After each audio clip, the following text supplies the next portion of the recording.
Hey everybody, it's me, what?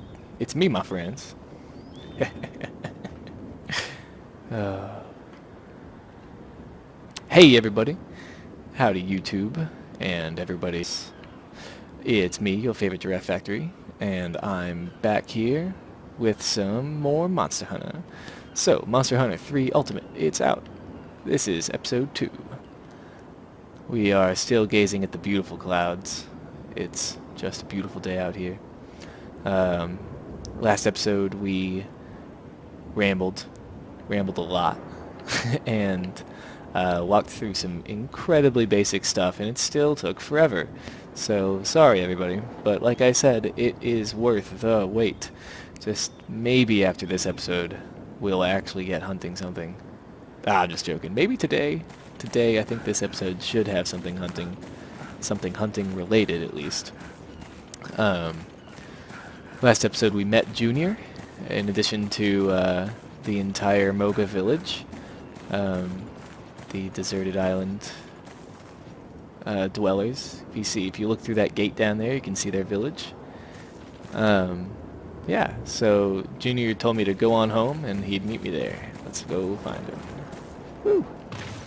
Whoops, jumped off a ledge we didn't have to jump off of. You made it? Alright, cool. Go back to village.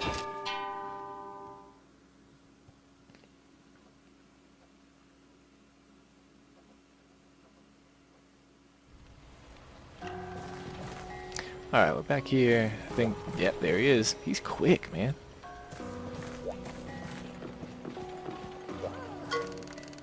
Heyo.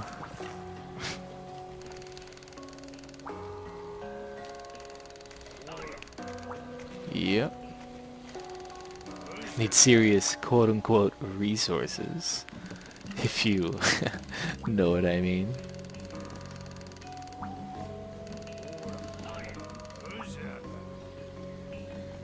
Okay, I'm gonna go get some resources from my guy in the woods.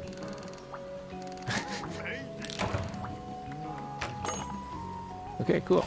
That menu has a lot of junk in it that I don't feel like explaining right now because it would just be a whole lot of rambling just like last time, and like, I don't know. It's so much. It's easier, I think, just to explain it as it comes up. So, today we're going to use a different weapon. I showed you the great sword. I just want to showcase this next weapon on the list, the Longsword. It's a giant. This is based on like an old weapon that was wielded with two hands exclusively. These enormous weapons. They're so heavy and powerful. But in this game, you wield them incredibly elegantly, like a real hard ass. Like you've been working out your whole life just to do this, and it's pretty impressive. Let's talk to the village, see what he wants. We gotta fix up our base out there in the woods, is what he wants, or it's what Junior wants, because that's the only way we're gonna really have our stuff out there, you know? Oh, like he says though, you gotta remember, the final goal is to take out the Lagiacrus, the thing that's been causing the earthquakes. Ooh, free money. Pretty good stuff. This little man I stood right in front of is one of the most important people you'll talk to in this entire game. The Wyverian Artisan, as he's called, as I have incorrectly read up until I just started playing this one again because I'm a little more self-conscious while I'm talking like this. Wyverian Artisan, he is a blacksmith, right? Like he says, that darn chief asked me to tell you all about forging equipment, so listen good. Making new equipment from a bunch of materials, that's what we call forging. If you want to make a metal weapon, you'll need ore, and if you want to make some bone armor, you'll need bone. Surprise. Bring the materials and money and I'll forge whatever you need. Not only that, but I'll do it better than anyone else. Something I don't understand, check your hunter's notes. Yep, pretty good. Alright, so this is, as it says up there, the smithy.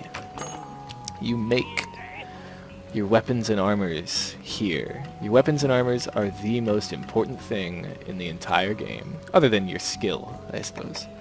The weapon you use when you go fight a monster is integral to how you will defeat that monster. Over here it gives you previews of your new weapon. You can zoom in on them and junk. Oh, that's cool. Yeah, so they all have stats, like these attack numbers and the sharpness bars. They can have slots, which are for decorations that give you skills. More on that when we talk about armor, but affinity is your critical hit rate. A percentage of the time you hit the enemy, you will do a critical hit and deal more damage. It's pretty cool. And you can forge weapons brand new, or you can upgrade them, and how you make the weapons means you have to spend different amounts of resources and money on them. Armor you make and upgrade. Not quite the same. You make it out of the monster parts, like you can make weapons, but you upgrade it just into stronger versions of the same armor, not into different kinds of weapons. Or not into different kinds, like the weapons. You can preview whatever you're wanting to make here, like you see this is the piscine mask. How do I... there we go. And this is the chainmail headgear, the hunter's helm, alloy helm, and so on. And there are two types of every set of armor, usually. One for blade masters, which are people who are using a sword or like a sword and shield, and so on. Or gunners. And usually the first item listed is for blade masters, and then the second one of the same name is for gunners. And the skills usually differ slightly, but the major difference is that gunner armor has much less defense. Playing as a gunner, you are encouraged to stay back from the monster and avoid getting hit much more. Whereas a blade master is encouraged to be right up in their face and do whatever it takes to kill him.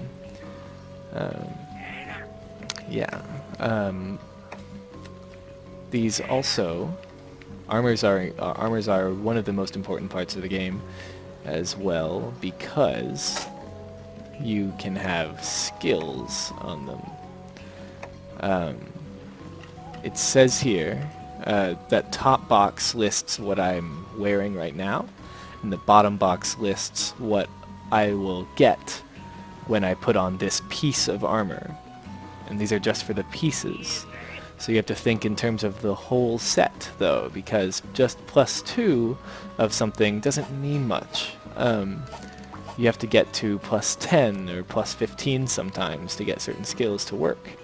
And you do that by equipping lots of, usually like the same pieces, same sets of armor, but sometimes you can mix and match and make really cool sets of armor. It doesn't look like I can open my menu right now. Oh, there it is. Ha! Just a different button than I thought it'd be. Still getting used to this Wii U gamepad, by the way. Sorry, guys. So you've got your status here, and your status tells you all this information about your character. Like your name, if you forgot it. And it shows you your skills over here, as well as what equipment you're wearing. And so your skills are listed like this, and you can scroll through them and read what they do, right? So Spirit's Whim decreases the likelihood of pickaxes, bug nets, and boomerangs, oh, and horns, from breaking. Little hunting horns. Not the hunting horn, but the whatever. There's an item called the horn. Speed Gatherer increases carving, gathering, and bug catching, and mining speeds. I don't know why I keep stopping early with that. Gathering +1 is sometimes raises the number of times items can be gathered at gathering points. And that can be upgraded to Gathering +2 if you have more skill points. And you can look at your skill points on this page. So it breaks it down how you've got your skills. So I've got, like if you look at Whim, I've got low numbers across my whole set. And so it adds up to 10, and so I've got Spirit's Whim. If you look on the left side there, it will describe the skill, and it will tell you the levels of that skill. Some armors come with pluses to some skills and then minuses to others as well, which is why there are these negative ones listed like Spectre's Whim and Devil's Whim. And each level, good or bad, increases or decreases, respectively, whatever it describes up there. So speed gathering has no negative, there's no slow gathering, but there is speed gathering, and there's only one level of it. And then gathering, there's only one negative, but there's two positives, and so there's just ins and outs to the skill system. And yeah, so you try to use weapons and armor that have a good like element and also good skills to take down the monster you want to fight. And there are some sets are suited to doing certain things more than others.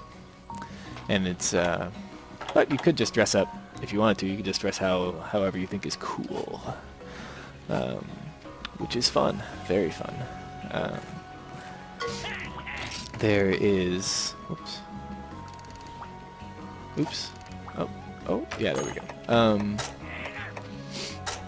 So there's one set that I usually like to make first, and I usually either make the Hunter's Helm, the Hunter's set, and actually, if you look closely, and if you have watched my Minecraft Let's Plays, if you think real hard about what this hat looks like, you might see a resemblance to my skin on my Minecraft play.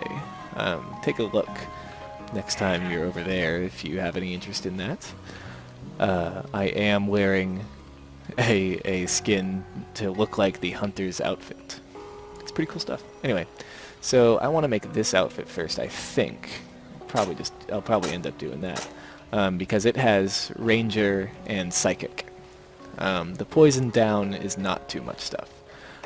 Ranger just gives you the outdoorsman skill. Skills that eliminate the need for a map and improve fishing and cooking performance during quests. It just it auto-fills your map, and it's a decent early skill to have, and it's good for beginners especially, because it lets you see the map without having to grab the map item from the chest at the beginning of the quest. And Psychic, which is what I'm more interested in, it auto-tracks where a monster is. Usually you have to throw a paintball at them to track them, and they'll show up on your map. It'll tell you where they are. But with this skill, you don't need a paintball. Pretty cool. The other one I usually make is the chainmail set. I just like it. It just looks cool. It has the health up, which is nice until you unlock better foods from the cat. That'll make more sense later, I suppose. And hunger, to have or negate your hunger, is nice because you don't have to eat meat as often, because you'll notice the stamina gauge over time, the maximum drops, and yeah. And so you don't have as much stamina to work with. Combo rate, you can combine items in your inventory, and you can do that in the field, but it's got a higher fail rate when you're out in the field. So combo rate's nice for beginner gunners, because the chainmail set is actually unisex in that regard. It can be worn by both gunners and blade masters. interchangeably. So you can, it's a good one to try out the new, like a new kind of set of skills. Like try to get, what am I trying to say? Try out a weapon you've never tried before. The chainmail set is good for beginners to branch out. It's fun. The Hunter's mail also just looks cool. The Hunter set is fantastic. It's made out of metal and it's made out of monsters. It's just cool. So yeah, it's made out of monster parts. We'll be gathering those. I probably won't be doing too much gathering on camera if it's ever intensive. This is the little shopkeep that works for the smithy. She's pretty funny. Her dialogues are pretty funny. You can buy stuff from her, but it's really limited compared to the stuff that you can make. Because the stuff that you can make is made out of monsters, whereas the stuff that you buy from her is typically just stuff that they could make here on their own, whereas you bring in items from the monsters out in the field. But enough talk. Let's go out into the field and see what they wanted me to do.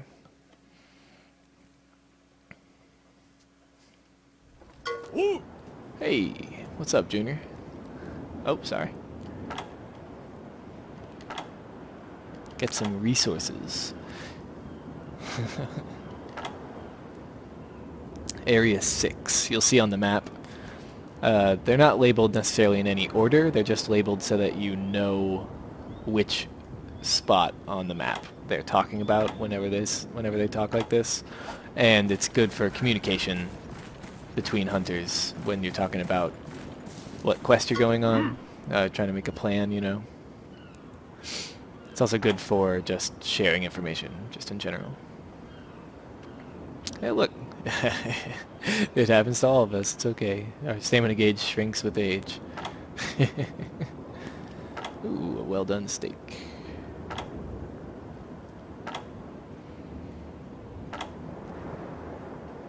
Alrighty. So he's describing cooking a steak there. We're gonna take a little sip, and we're going to do that. We'll do it at this overlook because it's so nice out. Look at this place. Gosh. Do it right over here. It's a good spot for a barbecue. Unless I drop the meat. I hope I don't drop it. I'm not going down there.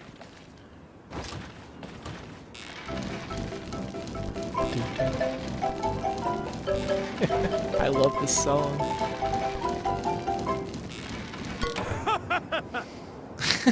That interruption always gets me every time I start one of these. In Try, it always got me, and it's got me when I played this one on the handheld. This is great.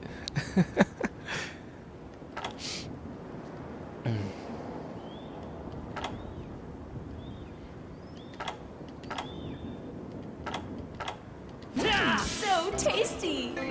So tasty. Gotta love it. Alright, so yeah, so now you can eat a well-done steak, right? Really voraciously. And that, you see, it says max up there. It maxed out my stamina gauge. So now I've got the most stamina I could possibly have right now. I'm going to cook another one just so you can hear the song.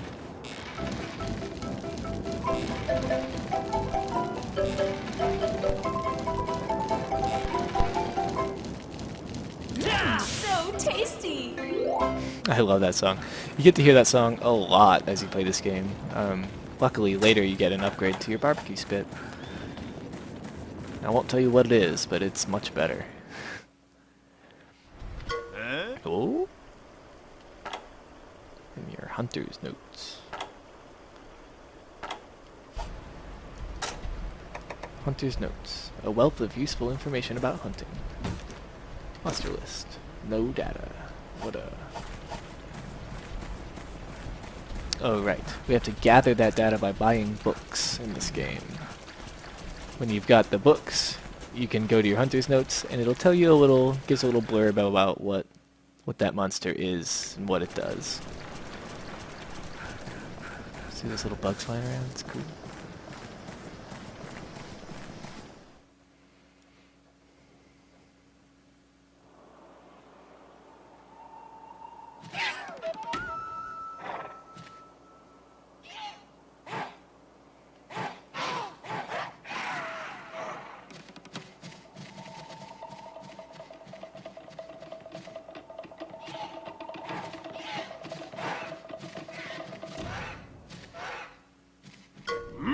The fearsome little jaggy.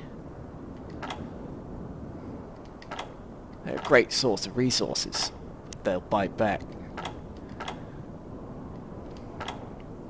Yeah, I know how to evade. I'll show them. Yeah, so these guys are great. These are hilarious little enemies. These are classic enemies from the first game. They're just little, they weren't called jaggies back then, but they were, what were they called? Like velociprey? They were cute guys. These little tiny, they're little descendants of bird wyverns. Really cute stuff. In reference to, like, raptors, I assume, right? Pretty good. So he wants me to get 30 resource points. And I get 5 every time I kill one of these guys. As you see, this is a gigantic sword. You can do this vertical attack, you can stab, you can do that as a combo, and that. Let's see, it's hard to describe with these guys jumping around and messing me up.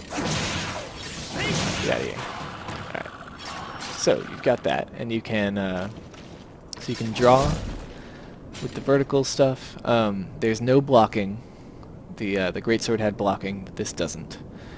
This weapon you're encouraged to avoid the enemy as much as possible. Or rather, dodge the enemy as much as possible. You can do... I guess there's really only one major... There's 2 combos. There's one where you attack like this, and you can attack like that, and then you can do 2 vertical strikes, and then you can... I think you can stab after that. Stab, and then upside down vertical, and then I like to do that one. You do that by hitting, like, the vertical button is X, but then A, and then you hit both at the same time to do the side swipe, as I call it, even though that's not really, that's not what you should call that. You can hit X, A, X to do that one, and then X to do another vertical, but you can't do the double vertical on the second go around. So you can keep stabbing and repeating this combo. That's a good combo. It's the bread and butter. The real meat of the way this sword works is you'll see up in the top left, underneath that glowing red like sword marker, is a little bar that's not filled up right now. It's kind of hard to see in this area. It's this little red bar, and when it fills up, you can do this extra combo. It's more powerful, and if you choose to, you can... It's just its own string of moves. You keep tapping one button to do them. It's the R button, the button that you would use to block. And you can do that combo, and after each part of it, you can insert. You can actually put in an extra hit if you know that you've got the time to. You can get a little extra damage in by tapping one of the other attack buttons at the right time, and then it ends in this attack that actually, if it lands, you actually do more damage with your sword. So that's most of the combo. I didn't have a full charge there, so I couldn't do the last hit. With the last hit, you slash sideways, and then you put it away, like action anime style. That's not like an action anime. More like if you watch people perform kata at like little martial arts shows. It's like that. Yeah, and if you land that big attack where you put it away afterwards, you actually will do more damage with your attacks afterwards. Your sword will glow white at first, after you do it the first time, and then And then if you can do it again within a certain amount of time, it'll glow orange. And then if you do it again, it'll glow red. And each time you do that, you get a damage boost to all of your attacks while it's glowing that color. It's pretty cool. So the point of this is to avoid getting hit as much as possible, but you have to keep hitting the enemy because the bonuses wear off after time. What you have to do is you have to keep assaulting them. If you let up for too long, then you'll lose your bonuses.